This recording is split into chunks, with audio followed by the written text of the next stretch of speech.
For 30 minutes early yesterday evening, the skies over Singleton rained savage fury. Hailstones the size of tennis balls pounded the Hunter Valley town. Virtually no house escaped unscathed from Mother Nature's onslaught. As quickly as it came, the storm disappeared. Worst hit Singleton Hospital. As SES crews worked to patch the roof, all patients were evacuated. Most of the roof has certainly been extensively damaged and most of the walls have been inundated with water. 18 were transferred to Cessnock Hospital, a mother and newborn baby taken to Maitland. It will be 3 weeks before the hospital reopens. At St Francis Xavier Primary School, barely a south-facing window was left intact. School has been cancelled for the rest of the year, while classes at other Singleton schools hope to resume next Monday. Retailers at one of the town's biggest shopping centres began counting the cost after water flooded through the ceiling. Electrical goods worth thousands of dollars were ruined. In the town at the time of the storm, Minister responsible for the Hunter, Richard Face. He immediately briefed the Premier on the situation. Everything that can be done will be done, and is done as expeditiously as possible to make everybody's life and get it back to normal as soon as possible. Damage to houses and cars is expected to push the insurance bill into the tens of millions of dollars. Teams of volunteers spent the night containing the damage. We've got approximately 20 teams out working now. Bushfire Services, State Emergency Services from here, Muswellbrook, Denman and Maitland. With Christmas a matter of weeks away, Singleton churchgoers will be left with a potent reminder to give thanks no one was seriously injured in the fierce storm.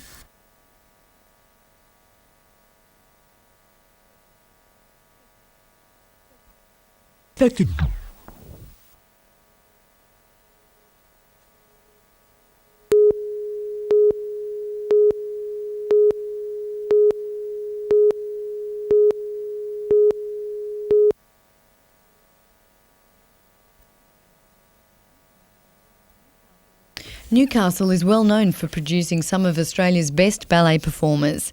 The lure of London is keeping 4 of these dancers on their toes as they prepare for the Adeline Genet International Awards.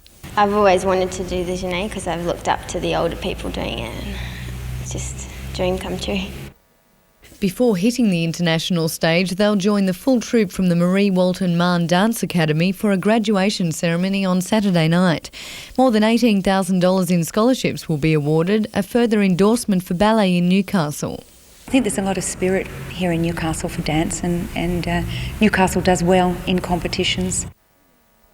Vanessa Spark, NBN News.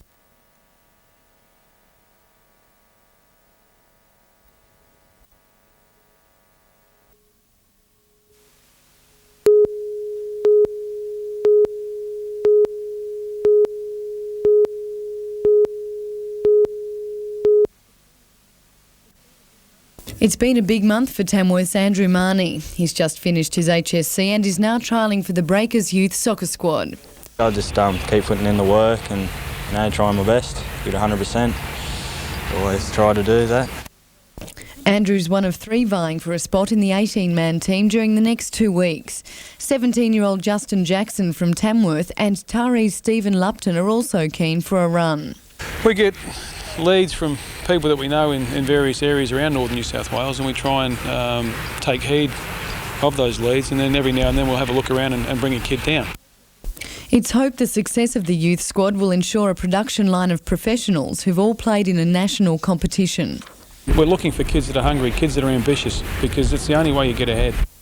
The club plans to sign 2 new players by the end of the month. Vanessa Spark, NBN News.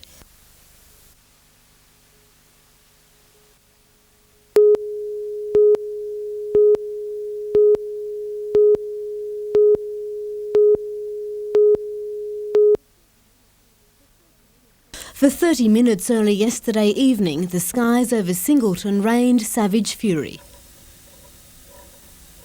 Heavy hail pounded the upper Hunter Valley town. Virtually no house escaped from Mother Nature's onslaught. But as quickly as it came, the storm disappeared, destruction left in its wake. Streets were flooded and at Singleton Hospital, SES crews worked to patch the roof.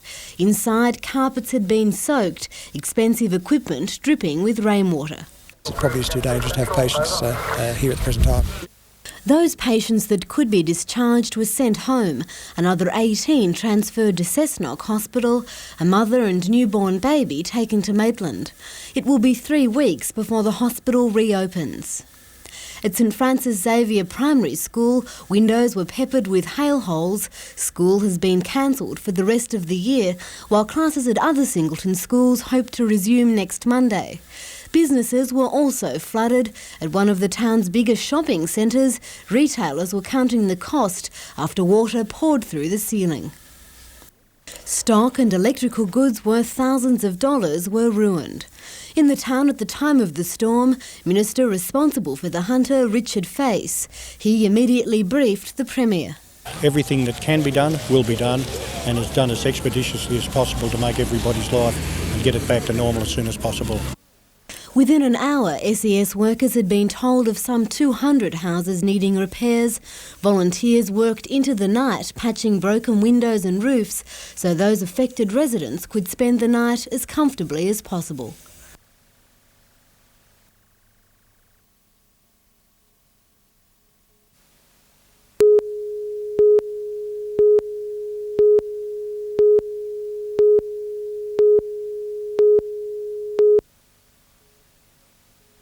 Airboats are pushed along by a giant fan, skimming them just over the surface of the water. Powered by a 350 Chevy motor, the aluminium-hulled boats are an improvement on other models in use in both the United States of America and Australia's top end. There's no propeller under the water, little wake or disturbance other than the loud hum of a fan-driven vessel. Rudders steer the boat by air rather than changing its direction under the water. The craft is ideal for operation in shallow, swampy area and was trialled today for local government inspectors and emergency services. Is it a toy or a fair income workboat? No, this one is a workboat. It's they use them up in the Northern Territory for mosquito control and weed control. Yeah, so it's mainly a workboat.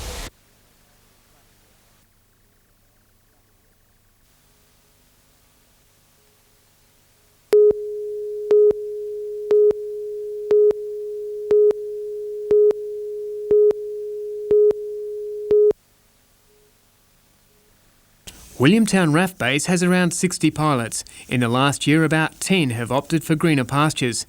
It's the more experienced pilots and instructors who are likely to be picked off, in some cases doubling their pay with airlines after serving their expected 8 to 10 years with the RAF.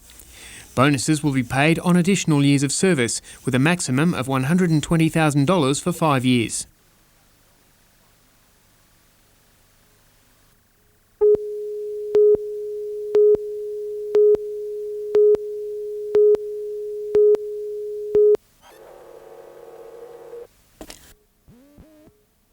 Newcastle Hospital has streamlined its waste disposal system. In the process, not only reducing the amount of rubbish going to landfill, but saving $80,000 in waste disposal costs. Tonight, the hospital's efforts to minimise waste were recognised when it was presented with the Environmental Achievement Award for the second time in 3 years in a ceremony at Newcastle City Hall. 32 entries from throughout the Hunter were judged by representatives from Newcastle Council, the Australian Business Chamber and the EPA.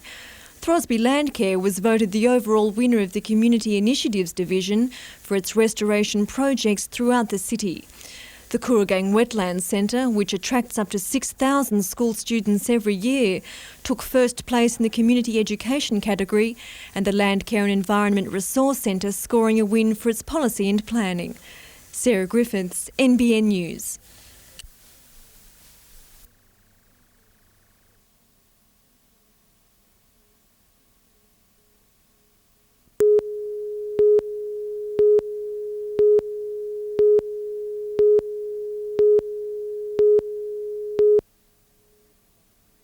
Peter Scott's career has taken many twists. He started off in surf lifesaving before making the change to kayaks. From the fours at the World Championships in Germany in '95, he made the K2 squad at Atlanta, and now he's ready for a paddle in the singles. If I don't give it a go, I mean, I'll never know, and I really feel I'm ready for the move and the change. Hopefully I can train around Newcastle with singles and I won't have any hassles.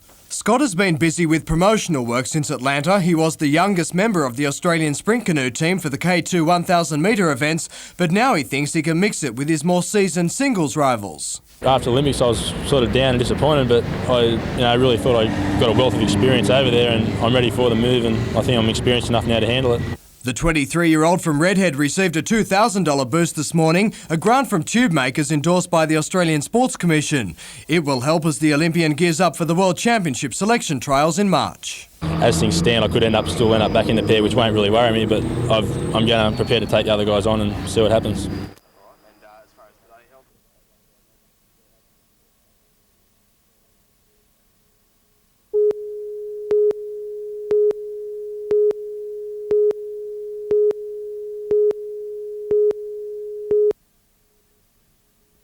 As a branch of an internationally renowned quality assurer, the Newcastle company started 30 years ago as an independent umpire between coal companies and coal buyers. Each year, SGS gathers more than 40,000 samples of coal being shipped from Newcastle, testing it to make sure that customers are getting the quality they paid for. Probably around 50% of all coal traded globally is inspected by our group. We still think that the Hunter in particular has got a lot to offer. And so we still see continuing growth in the export industry here. Based at Carrington, the company has now designed and built a new lab, which was officially opened today, hoping to take advantage of the port's increasing coal trade and harbourside redevelopment. Apart from checking coal, SGS Australia provides the energy ratings on electrical appliances, as well as testing foods such as meat and agricultural produce and timber around Australia and overseas. The Swiss-owned parent group has global interest in quality assurance, in some cases providing the customs inspection services for countries such as the Philippines and Indonesia.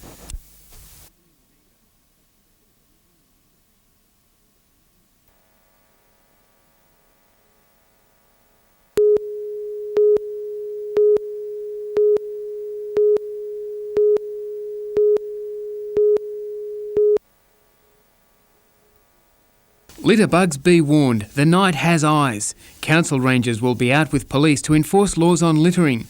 It's part of a push by Council to clean up the streets before Newcastle's 200th birthday bash next year. Well, Council has identified a number of litter hotspots throughout the city, and tonight's patrol, in association with the police service, will target those known litter hotspots from a late night point of view. And those patrols will be conducted in Hunter Street, Newcastle, Derby Street, Union Street and the foreshore area. For weeks, the council has been issuing formal warnings to people dropping rubbish. Signs will be erected around the city and on-the-spot fines issued. At this time of year, we acknowledge that there'll be a lot of people in town celebrating the festive season. What we'd like to say is that while you're in town, think about the visual appearance of the city and the effect of littering. And unfortunately, if observed littering over this weekend when the patrols are happening, you'll face the financial consequences of a $200 fine.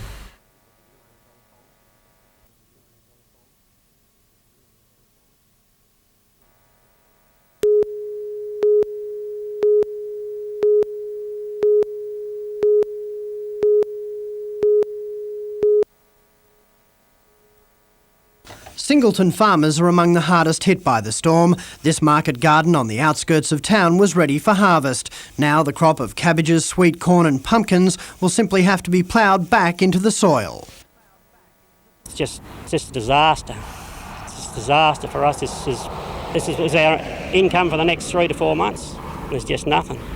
For wine grower Ian Craig, the storm has proved especially devastating. In just 15 minutes, the hail rendered a $300,000 crop of prime Chardonnay grapes virtually worthless.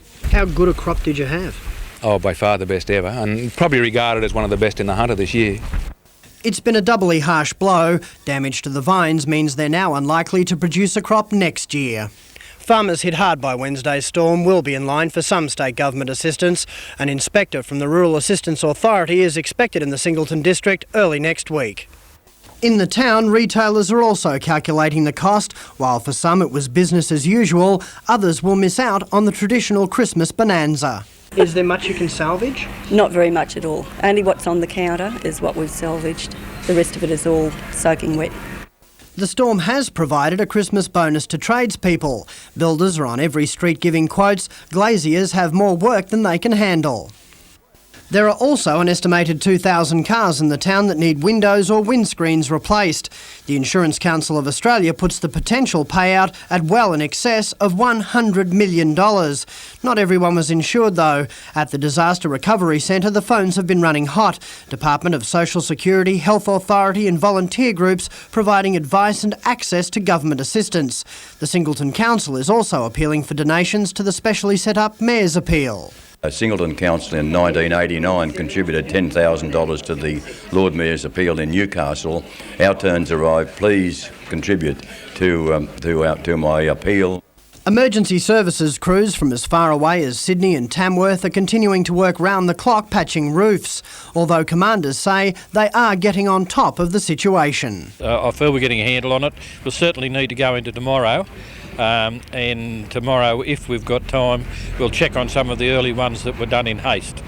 It will take the townspeople of Singleton some time longer to fully recover. Phil Hind, NBN News.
Emotions were running high as locals began the fight to retain the heartbeat of their small community.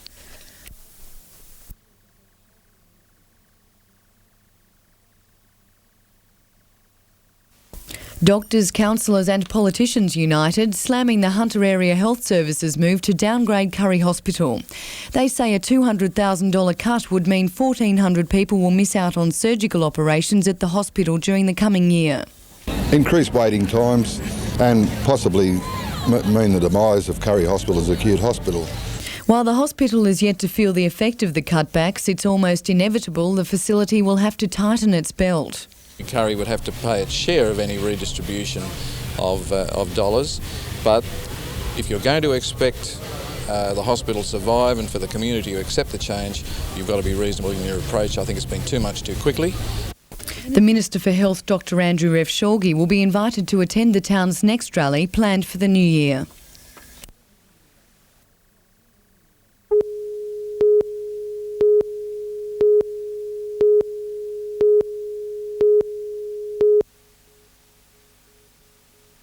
Six legal brothels operate in the Newcastle area. Under the Disorderly Houses Act, they're required to comply with strict council regulations. That's why they want 9 unapproved operators in the city closed down, accusing them of cheating the system. All we want is a level playing field, and rightfully I think that we should get up in arms about these others that aren't legal. Under the Disorderly Houses Act, it can cost a brothel owner $120,000 to comply with council building standards. Once it's legal, operators have to pay tax, superannuation and workers' compensation like other legitimate businesses. The collective wants the Newcastle City Council to clamp down on illegal operators, otherwise they'll take the matter into their own hands. We have got private legal advice that we could take these places on ourselves and take them to the Land Environment Court. Vanessa Spark, NBN News.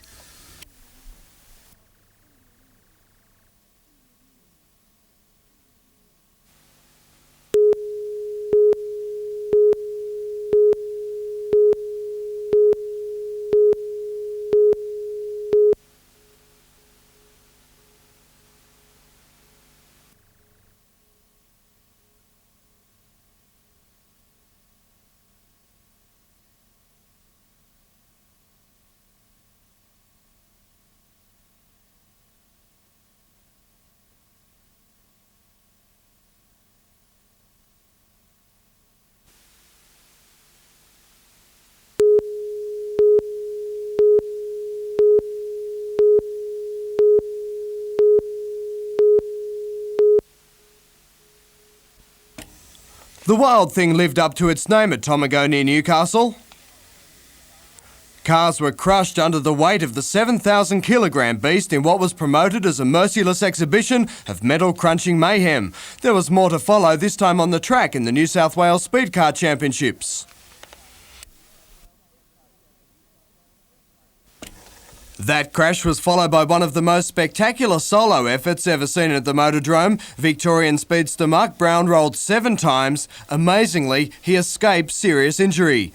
Back with the action, Robbie Farr won the race from Paul Stanbrook. In the Super Sedans, Australian champion John Pine and Top Gun series leader John Brown finished the night on tied points in the series after Pine won the Stars Dash and Brown the feature.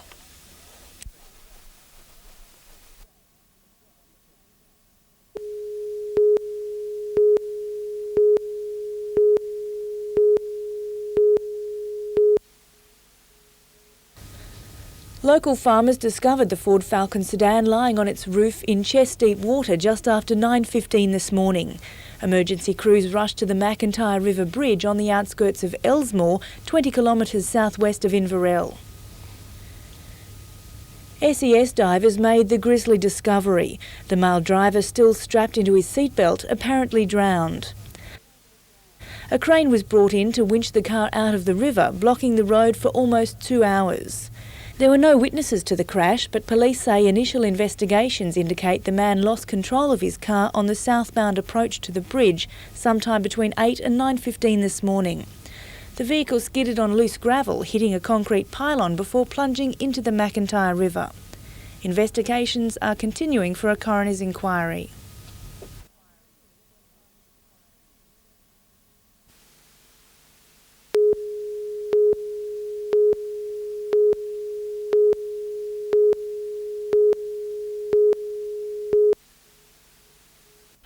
The habitual criminal, a man with a kink in his what is often a keen brain, is treated in the only possible way, with just but relentless discipline. That quote from the Sydney Mail in 1935 is the inspiration for the title of the book, With Just But Relentless Discipline. Professor John Ramsland began researching the book in 1993 after gaining a research grant from the Department of Corrective Services. He's since been appointed the department's official historian. Far from being a dull history of the domestic prison system, the book is full of lively accounts and tales of great escapes, including that of Gustav Steiner from Maitland Jail in the 1920s. He escaped one cold and chilly night. On his way out, he grabbed a bundle of cloth. He jumped onto the train and headed for Waratah, where he had hid in some bushes for a few days while he tailored himself a complete tweed suit, 3-piece suit, coat, vest and trousers with a cap. Then he reboarded one of the trains and unfortunately he was captured soon after at Woy Woy. There are also accounts of the harsh punishments which some early prisoners had to endure. Where the use of the gag was frequent, that is a wooden mouthpiece that was put over the mouth of the prisoner with a conical centre where he could breathe but could not yell or scream. Professor Ramsland is working on a book about Maitland Jail. Emma Ossian, NBN News.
'Twas the night before Christmas, and all through the house not a creature was stirring except the piercing shriek of a smoke detector.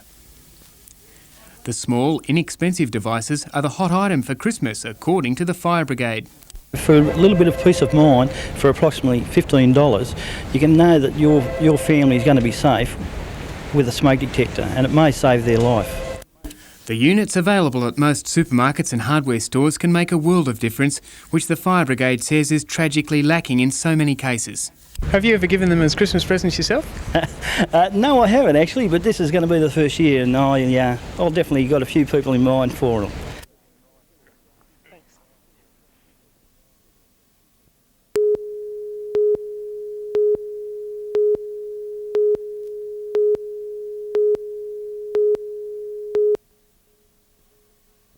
Central Coast Adventure Tour operators congregated at Terrigal to demonstrate the area has more to offer than great beaches.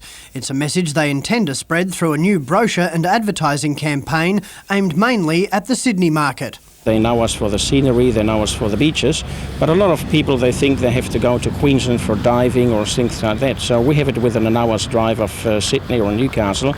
There are two versions of the brochure, one for the local market and the other specifically for Sydney. Both boast 22 different adventure experiences, everything from diving to horse riding. There are only two adventure-based activities not available on the Central Coast: whitewater rafting and ballooning. The campaign coincides with the start of the school holidays. Longer term, it's also hoped to reap an Olympic windfall. Everyone in the world and domestically from now on till the year 2000 is focusing on Sydney on the Olympic Games, and we want to be as close as possible to Sydney, that whenever they think of Sydney, they think of the Central Coast too. Central Coast Tourism is forecasting the campaign will yield $500,000 worth of additional bookings over the next 7 months.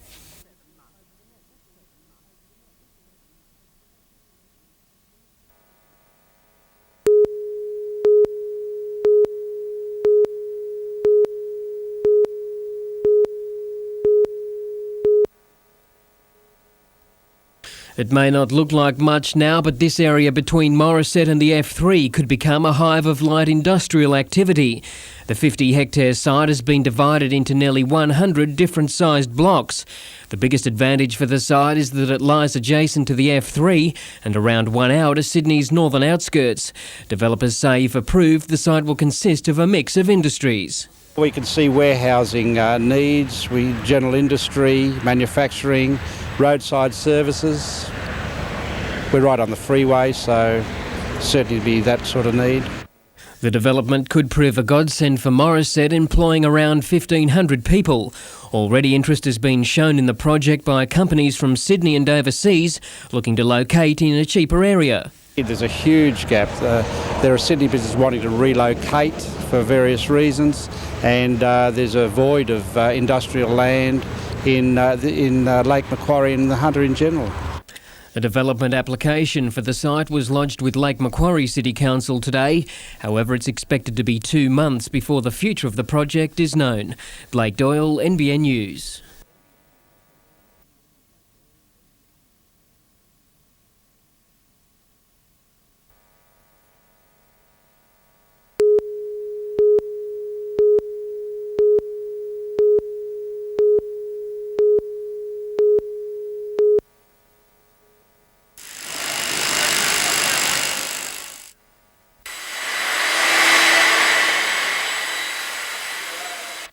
It's been a mad panic at Glendale over the last 3 days. Subcontractors working overtime to finish the job. We're working at a fairly hectic pace, but we will be working around the clock if need be. But we will have it ready by about tomorrow afternoon, hopefully. Work began on the complex in January, and now Newcastle has the cutting edge in modern cinema. Throughout the complex's 8 cinemas are airplane-style seats. Outside is an entertainment complex. Upstairs, the engine room, containing projection and sound equipment worth more than $1 million. By being the largest complex in the Hunter Valley now, we will offer more product, more sessions.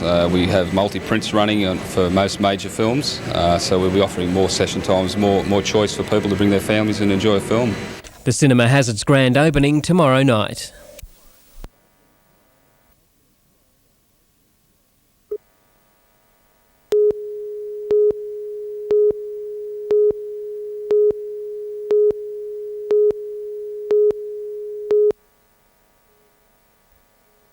A state government review meeting may have been held in Sydney today, but ratepayers, councillors and local members were determined to be heard.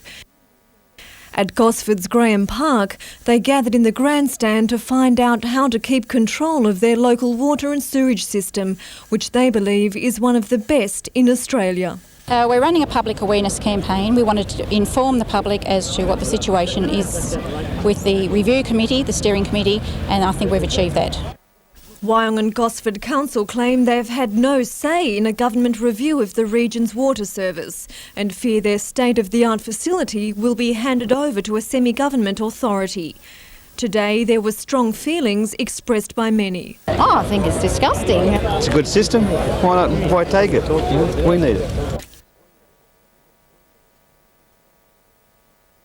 To fight, meeting organisers gearing them up to confront the government, a move they're confident will make a difference. Oh yes, definitely. People power. It's people power that win these issues. Sarah Griffiths, NBN News.